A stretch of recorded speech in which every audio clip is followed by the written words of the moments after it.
Кутмандуу күнүңүздөр менен кадырлуу телекөрүүчүлөр, Алато 24 маалыматтык каналы өз ишин адаттагыдай эле кечемес программасы менен улантат. Студияда кызматта мен Тутан Мелисов, саламатсыздарбы.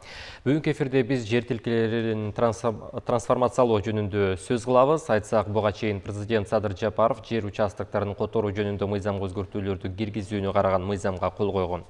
Документ турак жай куруу пландаштырылбаган жер участокторуна үй куруп алган жарандардын көп жылдан берки көйгөйлөрүн чечүүгө багытталган.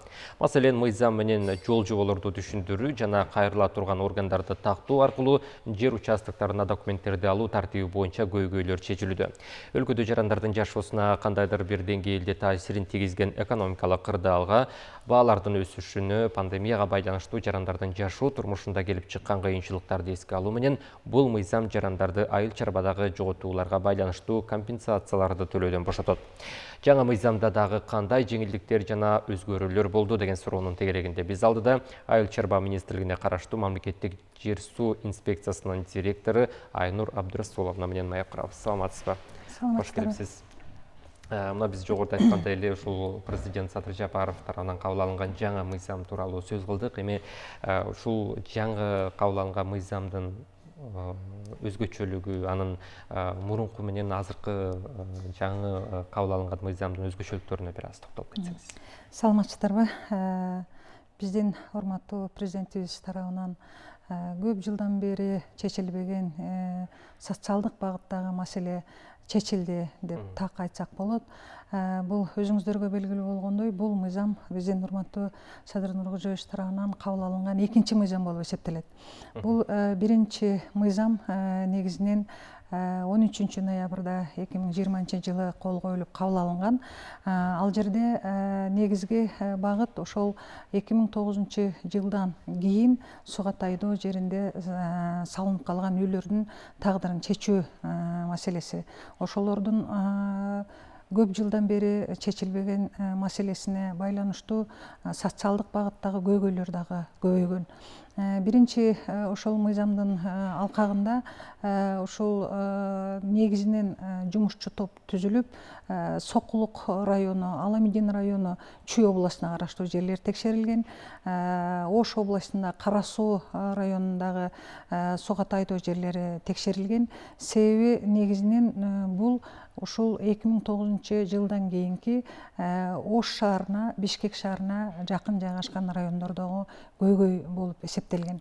Ошонун негизинде бул багытта 11.500 үй бүлөнүн тагдыры чечилди десек болот. 1500 үй бүлөнүн социалдык багыттагы маселеси чечилди. Алардын ушул өздөрүнүн жерине болгон укугу чечилди десек болот. Себеби негизинен бул жумушчу топ 2014 жылдан бери иштеп келаткан топ. 2014 жылы өзүңүздөргө белгилүү болгондой моратория айыл чарба багытындагы суга тайдоо жерине бир багыттан экинчи багытка, бир категориядан экинчи категорияга которулбайт деген моратория мыйзам кабыл алынган. Ошол мыйзамдын алкагында 2009 жылга чейин айыл чарба багытынан калктуу конушка которулсун деген токтомдор ишке ашпай калган, айыл өкмөттөрүнүн токтомдору. Ошонун алкагында ушул көйгөй 15 жылдан ашык мөөнөттөгү чечилбеген маселелердин бирден бири болуп азыркы күндө чечилди. Негизги азыркы мыйзамдын багыты бул биринчи ошол 13 ноябрда 2020 жылы кабыл алынган мыйзамда эгер ошол айыл чарба багытында суга тайдоо жеринде салынып калган үйлөрдүн тагдырын чечүү болчу.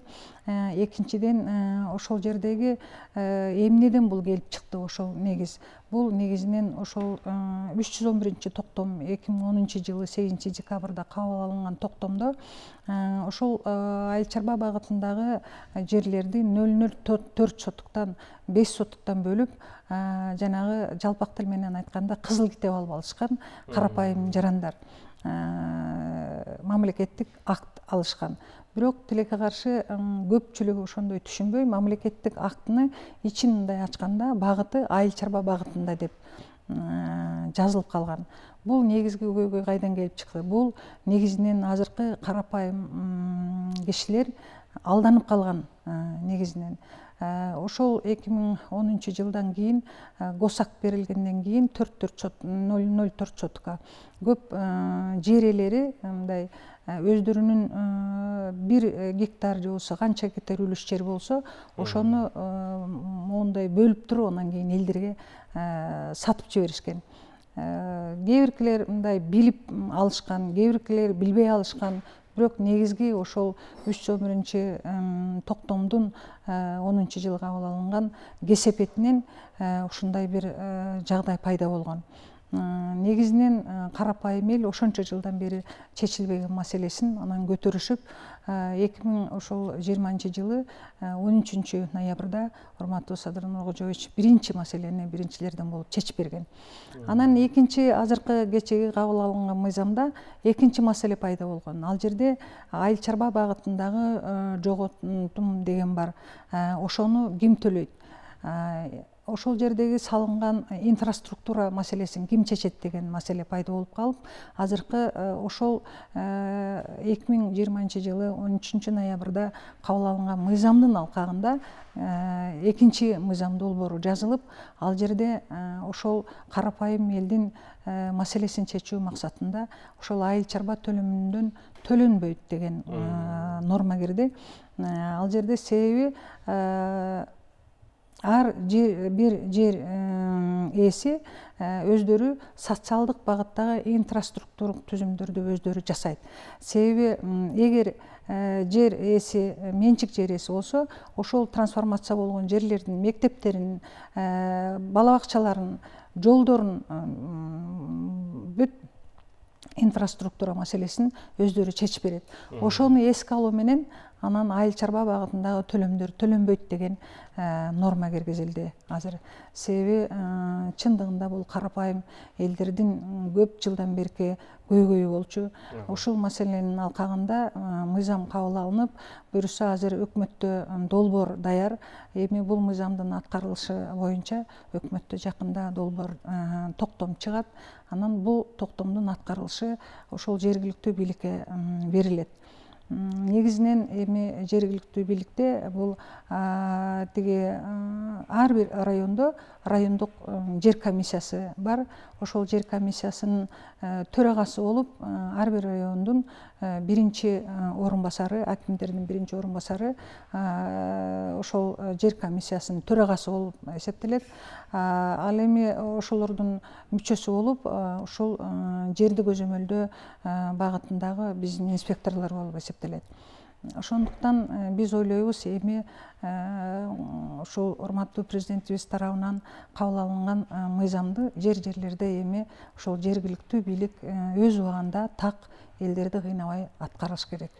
Негизинен бул мыйзамдын алкагында 11.500дөй үй бүлөнүн ушул жерге болгон укуктарын каттоодо негизинен бул мыйзамдын жыйынтыгы эмнеге алып келет? Бул мыйзамдын жыйынтыгы ушул 15 жылдан ашык жылда жерди мындай тактоо иретке келтирет. Себеби өзүңүздөргө белгилүү болгондой, жумушчу топ иштеген мезгилде бир багытты эле мисалга алсак, айыл чарба багытындагы суга тайдоо жеринде 15.000 гектарга жакын мындай айырма бар. Ошондуктан бул мыйзамдын алкагында жердин тастыктоосу, отчет ошол бардыгы иретке келет буюрса. Экинчи, ошончо жараныбыз өздөрүнүн жер тилкесине ээ болуп, ошол жерден ар бир айылдарга жанагындай туруктуу каттоого тура алат, прописка маселеси чечилет. Ошол жердеги эле жанагы мектепке балдарды алып баруу, бала бакчага алып баруу маселеси чечилет. Анан ушул үчүнчүсү жанагы жер салыгы дагы иретке келет. Себеби юридикалык жактан караганда бул жер суга тайдоо жери болуп эсептелген, а фактически караганда ал жерде турак жайлар салынып кеткен. Ошондуктан бул мыйзамдын алкагында эми жер салыгы дагы иретке келтирилип, анан бул суга тайдоо жеринде жер салыгы орточо эсеп менен алганда 450 сом 1 гектар жерге төлөнөт. Ал эми эгер калктуу конушка анда которулса, ошондо ар бир метр квадратына 8 сомдон 10 сомго чейин төлөнөт. Ошондо бир биздин ошол республикалык бюджеттин дагы мындай кошумча дагы каражат ошол жака кошумча дагы өрүсө бөлүнөт. Негизинен ошол бул негизги максат. Көп мындай спорный моменттер болду да, жана талаш тартыш моменттер болду. Эмне үчүн ушул мыйзам бузулган жарандардын биз жакташыбыз керек. Эмне үчүн Айыл чарба багытындагы төлөмдөр төлөнбөш керек деген дагы көп суроолор пайда болгон. Бирок ушунчалык элдердин көп жылдан бери ушундай көйгөйлүү карапайым эл ушунчалык көйгөйлүү маселесин чечпегенине байланыштуу ушул урматтуу президентибиз ушул маселеге өзү көңүл буруп, анан ушундай татаал маселени оңдоп чечип берсе десем жаңылбайм го. Жакшы, эми мынакей өзүңүз билгендей, жогоруда сиз ушул президент Садыр Жапаров кабыл алган жаңы мыйзам, андагы өзгөртүүлөр боюнча айттыңыз. Анда мына ушул баягы кабыл алынган өзгөртүүлөр, мыйзамга жаңы киргизилген өзгөртүүлөр бул биздин жарандарга баягы ушул жер маселеси боюнча бир топ жеңилдиктерди берерин айтып кеттиңиз. Эми ошол эле учурда бул баягы эксперттердин пикиринде бул маселе көптөн берки чечилбей келген, бир өзгөчө бир тарыхы бар деп дагы айтып келишет да. Эми ушул жаңы кабыл алынган мыйзам, андагы өзгөртүүлөр боюнча дагы мыйзам дагы кандай багытта иштейт? Негизинен бул мыйзам мындай 3 этапка бөлсөк болот да. Биринчиси ошол 2009 жылга чейинки көйгөйлөр болчу. Бул 2018 жылы 79 мыйзам менен кабыл алынган. Ал жерде 13.000 гектар суга тайдоо жеринин тастыкталган, 1924 контур аныкталган. Ошонун 11.000 гектары бул жанагы ФПСтин, то есть мамлекеттик фонддун жери болгон. Бул негизги көйгөй кайсы жактан келген? Бул негизинен ошол 2009 жылга чейин тилекке каршы жергиликтүү бийлик тарабынан токтомдор кабыл алынган. Айыл чарба багытынан ушул калктуу конушка которулсун деген токтомдор. Бирок ал аягына ишке чыкпай калган. Ошондон жаралган көйгөй.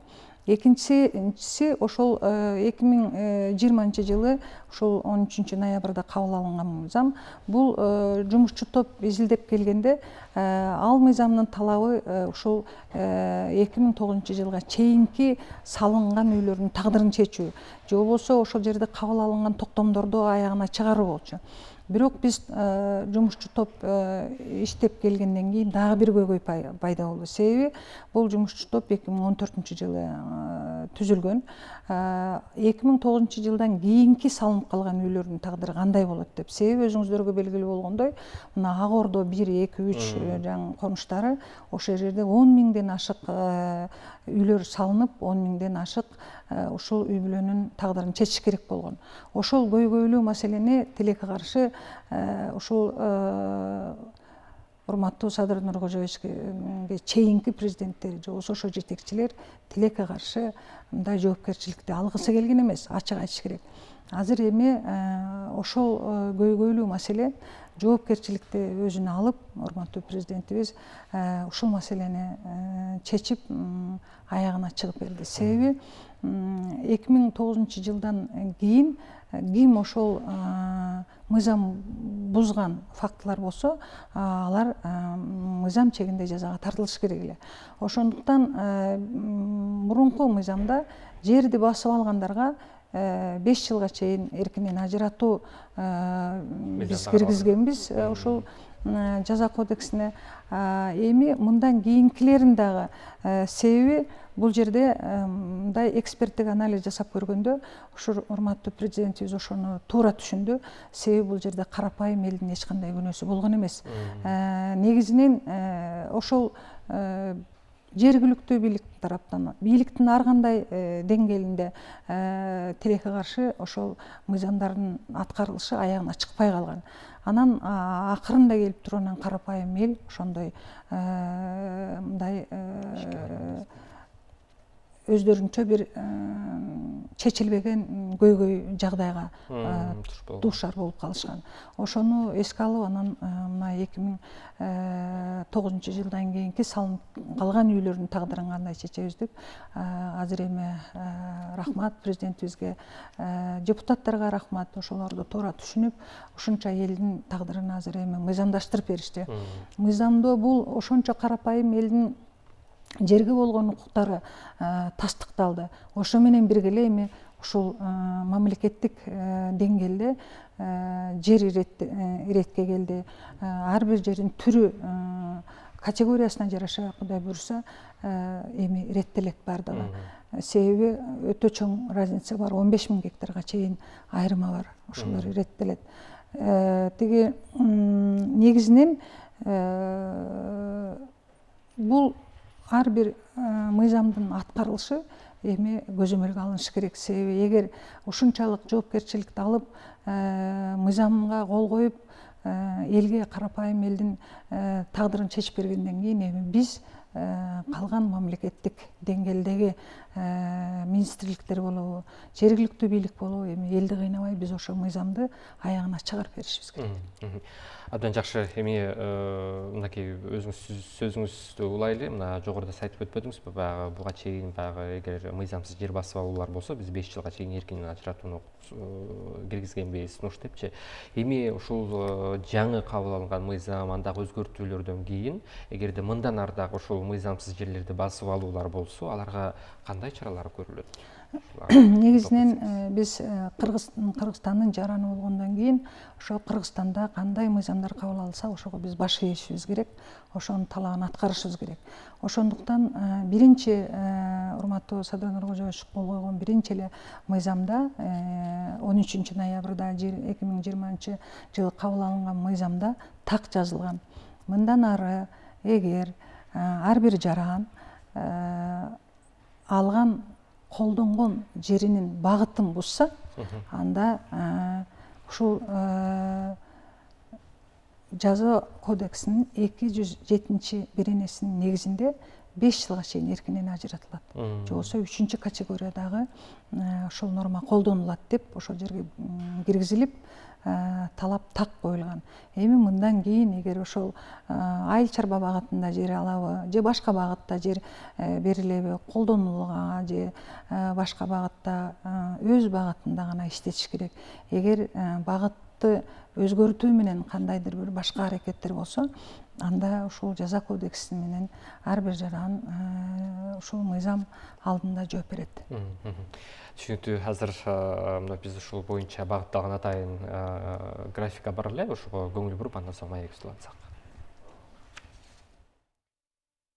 Мыйзамга ылайык өлкө боюнча 1712 гектар жер трансформацияланып, 11300 үй бүлөнүн социалдык көйгөйлөрү чечилет. Жер тиркелердин басымдуу бөлүгү Чүй облусунун Сокулук, Аламүдүн райондорунда жана Ош шаары менен Кара Суу районунда жайгашкан. Чүй облусунда сугат айдоо жерге эң көп үй курулган. Аянты 1600дөн ашат.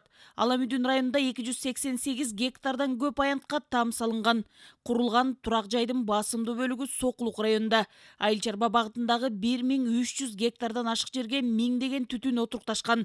Ош облусу боюнча 80 гектардан көп сугат айдоо жерге үй курулуп кеткен. Кара Суу районунда 50 гектар, ал эми Ош шаарында 30 гектар аянтка турак жай түшүп, эл жашап жатат. Мынакей өзүңүз жогоруда көргөндөй, ушул статистикалык маалыматка таянып өттүк. Эми баягы мыйзам канчалык айыл чарба коопсуздугуна дагы бир тиешеси барбы? Ушул боюнча токтолуп кетсеңиз. Негизинен жумушчу топ менен ушул акыркы иштегенде 84 контурда жайгашкан 3134 гектар жер изилденип, анын ошол азыркы стат даныга карагандай 1712 гектар жеринде ошол үйлөр салынып калганы аныкталды.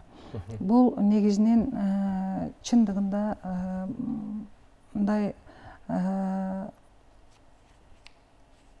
айыл чарба дагы ошол продовольственной безопасности, азык-түлүк коопсуздугуна канчалык түрдө мындай тиешеси бар деген суроо ар дайым болуп келди.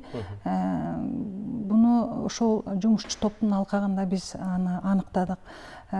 Бул эч кандай айыл чарба ошол азык-түлүк коопсуздугуна тиешеси жок. Себеби ошол азык-түлүк коопсуздугундагы ал кайсы жактан келип чыгат? Ал айыл чарба багытындагы севооборотто эгер бул турса, ошол жерде эгер пландаштырылса, бул жерлер айыл чарба багытында иштетилсе, анда ушул азык-түлүк коопсуздугунда тиешеси бар болуп, кандайдыр бир коопсуздукту жаратмак. Бирок мына азыр мен сөзүмдө айтып кеткендей, тилекке каршы айыл чарба багытындагы жер болуп, юридикалык жактан болуп эсептелген, бирок айыл чарба багытында көп жылдан бери иштетилбеген жерлер.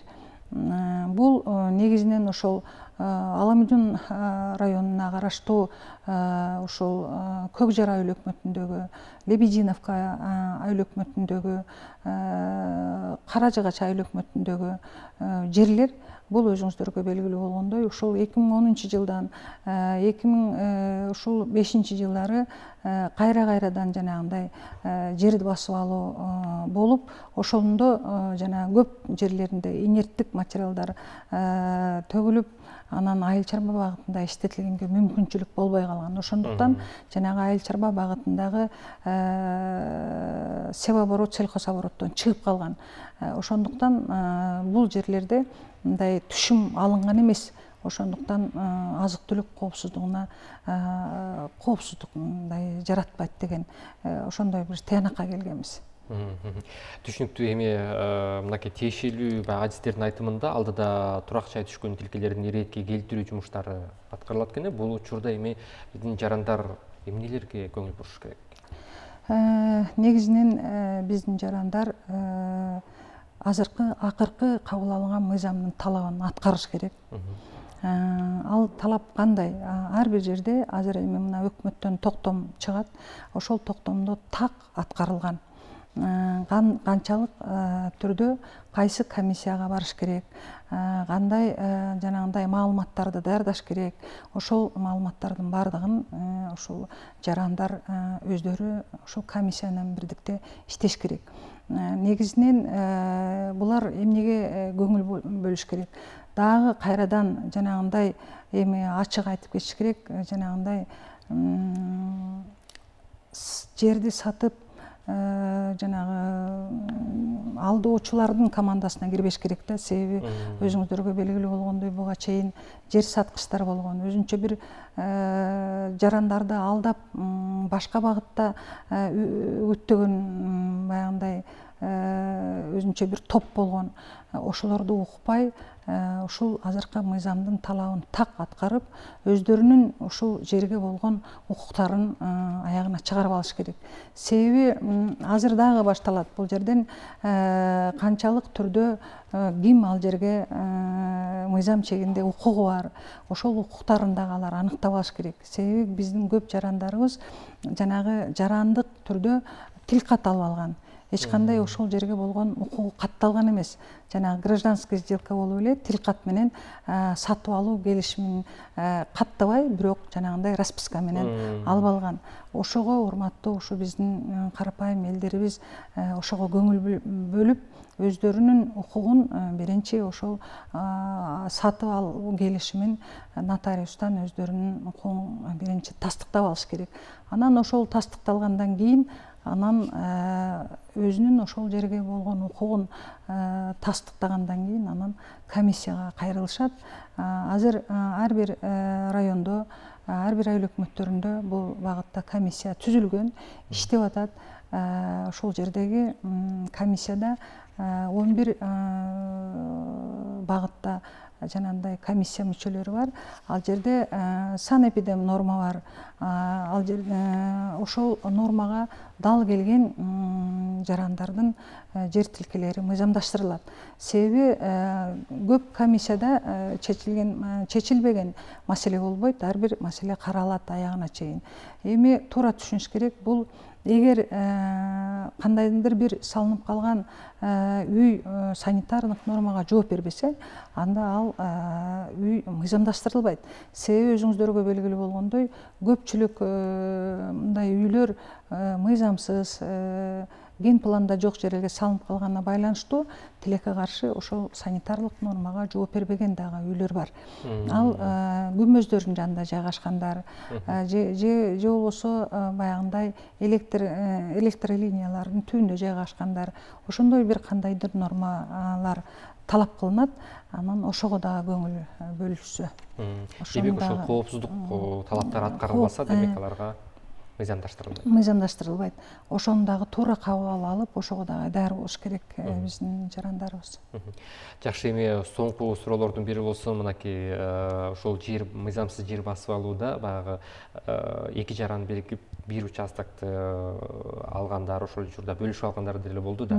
Алардын бирөөсү баягы кызыл китеп алгандар болду. Ошол учурда баягы жаңы өзгөрүүлөр кирген мыйзамдын негизинде алар буга кандай жооп бере алышат да? Кимисине мыйзам иштейт? Негизинен ошол мыйзамда так жазылган. Негизи ошол үй салып алгандар, анан үй салынып калгандын негизинде үйлөрдүн салынып калган үйлөрдүн арасында калган жерлер үй салынбаса дагы, себеби аларды айыл чарба багытында иштеткенге мүмкүнчүлүк жок. Ошондуктан айыл чарба техникасын киргизгенге мүмкүнчүлүк жок. Ошондуктан бул маселени ар бир контур боюнча тастыкталган жумушчу тап тарабынан. Ошондуктан ар бир контур боюнча ар бир контурду өзүнчө караш керек. Себеби чоң контурлар бар. 140 гектар, 150 гектардан салынып калган жерлери анын 40 гектарына же болбосо кандайдыр бир аз бөлүгүнө салынып калышы мүмкүн. Ошондуктан буну ар бир контурду комиссия өзүнчө карап чыгып, анан өзүнүн чечимин кабыл алат.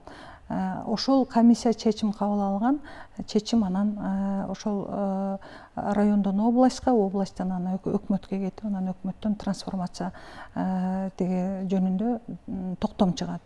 Ал эми сиз айткан жанагы гос-актылар бар же жоктор деген, бул ошол гос-актылары барлар өздөрүнүн мыйзамдаштыра берет, бирок гос-актысы жок, бирок үйлөрү салынып калган. Жана мен айткандай жарандык келишим менен жанагындай тилкат менен алгандар, алар өздөрү ошол биринчи сатып алган кишисин таап, анан өздөрү нотариус аркылуу өздөрүнүн ошол үйгө болгон укугун өздөрү тастыктап бериш керек. Себеби көпчүлүк маалда алар кийин жер тилкеси трансформация болгондон кийин өздөрүнүн укугун каттаганы келгенде алар каттай алышпайт, себеби ошол тастыкталган материал жок болгонуна байланыштуу. Ошол ар бир райондо жергиликтүү жерде ошол каттоо боюнча жанагы госрегистр бар, ошол жерге келип өздөрүнүн каттоо мезгилинде ошондой проблема болуп калышы мүмкүн. Түшүнүктүү. Айнура Абдурасуловна, сизге эми чоң рахмат, келип маек уруп беркениңиз үчүн ыраазычылыгыбызды билдирели. Ушул мыйзам боюнча биздин жалпы телегөрүүчүлөргө болгон сунушуңуз же кайрылууңуз болсо.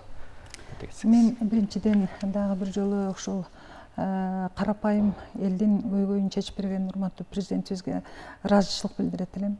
Экинчиден ушул элибизге кайрылат элем.